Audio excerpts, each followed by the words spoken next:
Hey Canucks fans, the Vancouver Canucks have defeated the New York Rangers 3-2 in a thrilling, epic comeback win in overtime. Here's what I liked, here's what I didn't like, and here's one other thing. Now, Tuesday night, so that means I wasn't at the game. I was committed to my bowling team. Our bowling team won. We did really well, but I'll save that for tomorrow's vlog, as I usually do on Wednesday mornings. But I can't wait to tell you how well that we did. So it was a good night. Our bowling team won and the Canucks won. What I liked, let's start with the play of the entire team in the third period in overtime. To come back against a very good New York Rangers team, to come back from a 2-goal deficit in the third period, that is something to be applauded. And it, from everything I heard, remember, when I bowl, I can watch the game, but there's no sound on. But it looks like Rogers Arena was rocking. Everything I hear from Twitter, it sounds like it's in a great atmosphere in there, the best of the season so far. So kudos to the entire team for coming back. Kudos to the fans for cheering them on. And obviously to the team giving the fans something to cheer about. What I like, JT Miller, 2 goals. He scored the first goal for the Canucks early in the third period. And then, of course, the game winner. So the first goal, it was a nice play, a nice pass by Conor Garland across the goal crease. JT Miller made no mistake in tipping it in. And then in overtime, breakaway, kind of flubs the breakaway attempt, but then scores on a wraparound with Hughes also driving to the net. So excellent effort by JT Miller. I heard that some people weren't happy with him in the first 2 periods, questioning his body language and his effort, but he's a gamer. When it's time to show up, he does indeed show up, and he got 2 of the 3 Canucks goals, including the game winner. Speaking of goals, the other goal scorer, Vasily Podkolzin, pretty good night. He only had 7 minutes of ice time, but he had 3 shots on goal and 6 hits. 6 hits in 7 minutes. That's pretty impressive. Some guys won't get 6 hits over 2 or 3 games playing 18 to 20 minutes. So 6 hits, 3 shots on goal, and of course the game tying goal and a really good snapshot after a wonderful pass from, again, Conor Garland. So good job to Vasily Podkolzin, liked his play. And of course, Conor Garland, he was a spark plug. I even joked around on Twitter. I said, can he play every single shift? He makes things happen. He set up JT Miller on the first goal. He set up Vasily Podkolzin on the second goal. The first goal was a cross-ice pass, cross-crease pass. The second was a pass from behind the net, finding, cutting Podkolzin. So Garland showing not only can he score, but he's got some really good vision, some really good hands. And I think going forward, Travis Green's got to play him more. I forgot to look up his ice time before I started this vlog, so hopefully it was a bit more than the 15 or 16 minutes he got last game. And then Thatcher Demko makes 23 saves. There was one, so he made all the saves on a two-man advantage for New York. I'm not sure how you get a 2-man advantage in the last 5 minutes of the game or whatever it was. And then that crazy scramble where he lost his goal stick and his blocker. So you saw him there barehanded with his right hand on the ice, making sure it didn't get smoked by a puck, waving at the ref. Look, I don't have a glove on it. I'm not sure how the ref missed that. I haven't heard the explanation yet. But Demko, once again, doing Demko-like things. The only 2 goals to beat him were on the power play. You can't really blame him. One of them was off his own player stick and Pullman.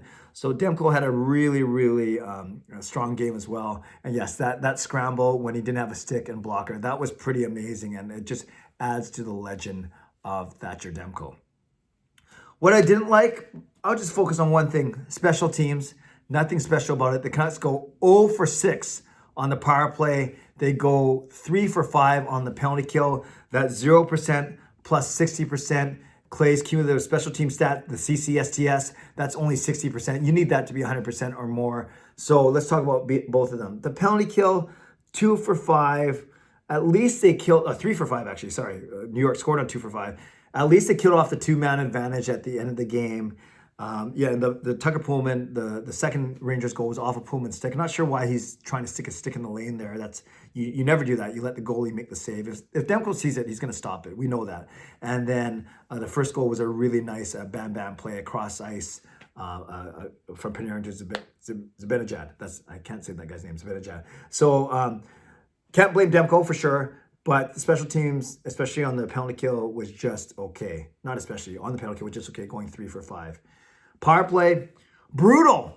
0 for 6. They were, at one point, I think in the first 4 power plays, they were outshot on the power play somehow by the Rangers. So I don't know what it is. It's almost like you wish it was football and you could decline the penalties because they do not look dangerous at all. At least they were gaining the zone with more speed. They seemed to dump the drop pass for a little bit, and they just had a guy flying through the neutral zone and at least gaining the line, which is good. That's kind of something I've been talking about for the past week is gain the zone without dumping and chasing. But there were still a couple dump and chases, but at least they were more strategic. But at least today I saw more gaining the neutral zone by skating the puck over, especially on the power play when you are outmanning the other team. But the power play, they looked a little more direct in some points. Ekman Larsson played on both units, but still, when you go 0 for 6 against a really good team, that simply got to be a lot better. So I don't think anyone played poorly, and I just think I think special teams was the one thing I didn't like from tonight's game. One other thing, I'll say two things. One of them is, thank goodness we won. Can you imagine if we lost 2-0? I think the team would have been booed off the ice.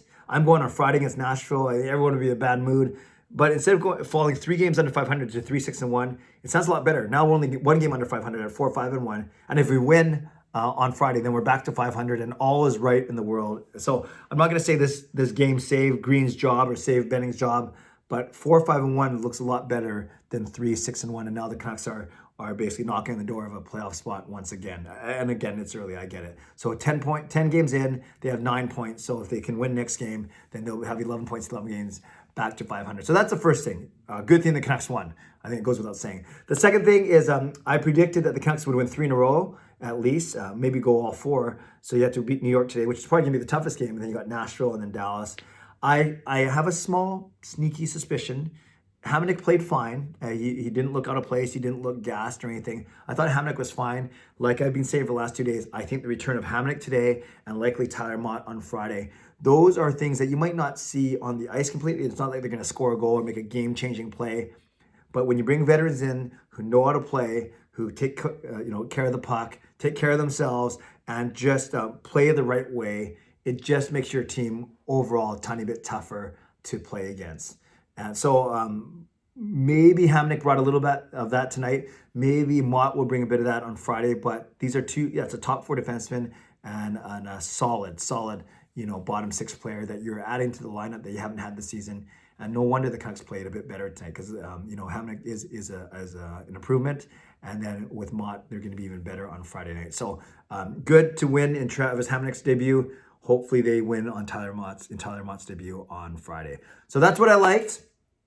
Demko, Garland, Miller, Podkolzin, and the comeback. What I didn't like, special teams, and two other things. Thank God they won, and maybe Hamonic had a small boost both on the ice and in the locker room. Canucks fans, let me know. Tell me what you liked, what you didn't like. Tell me one other thing. Remember, if you do so, you'll be entered in a draw for the end of November to win a $50 gift certificate to Van Base. Speaking of giveaways, don't forget I'm doing my Instagram giveaway for Canucks Avalanche tickets on November 17th. Go to my Instagram, Clayton Nemo, my phone name, to see the contest and see how you can enter. Pretty easy stuff. Pretty easy to do so. Shout out to my hero members, Nucks fan number 29, Justin Credible, Lucas Gates, Andrew Chang, and to my Hall of Fame members, Jens95, Sim Alexander, Chris Seifert, Anna Brewfield, Shannon Hollingworth, and Carol Bovenlander. Thanks for your support as always. And thanks to the support of all members all levels, you are listed in my video descriptions. If you want to become a member of the CCC crew, press the join button underneath this or in my videos or on the memberships tab on my YouTube channel. Subscribe if you'd like to, like this video if you'd like to, leave a comment down below if you'd like to, and become a member of this channel if you'd like to. Comments, what you liked, what you didn't like, and one other thing. I'm at my church again like I am on Tuesday nights. Another Tuesday, it'll be next week again when the Canucks host Anaheim. But gonna go do my prayer hour now. So I'm in a good mood and I hope you are too. And thanks for watching. Stay safe, stay healthy, take care of yourselves and take care of each other. Have a great night. God bless and go Canucks go.